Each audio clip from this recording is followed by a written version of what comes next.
உலகத்துல எத்தனையோ பேரு என்ன காரணத்தோட தான் ஐயா நேசிச்சாங்க. இன்னைக்கு நான் இவங்களுக்கு பிரயோஜனமா இல்லைன்னா இவங்க கூட என்ன நேசிக்க மாட்டாங்க. எனக்கு தெரியும்யா, எனக்கு தெரியும். இவங்களுக்கு பிரயோஜனமா இருக்கிறதுனால தான் நிறைய பேர் என்ன நேசிக்கிறாங்க. ஆனா நான் உங்களுக்கு ஒண்ணுமே பிரயோஜனம் இல்லாத போதிலும் என்னை இவ்வளவு நேசிச்சவரே நன்றி. நிச்சயமா இந்த விலை என் விலை இல்லையா, இல்லையா? எனக்கு தெரியும்யா, என் பலத்தை பற்றி எனக்கு தெரியும்யா, என் திறமையை பற்றி எனக்கு தெரியும்யா. என் பலவீனத்தை பற்றி இன்னொருத்தருக்கு தெரியுமோ இல்லையோ, என் பலவீனத்தை பற்றி எனக்கு நல்லாவே தெரியும்யா.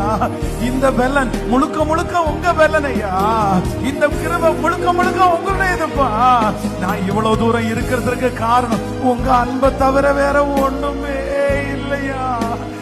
என்ன எந்த காரணத்தோடையும் நீ நேசிக்கல, என்ன காரணமே இல்லாம நேசிச்சிட்டீங்களே அப்பா.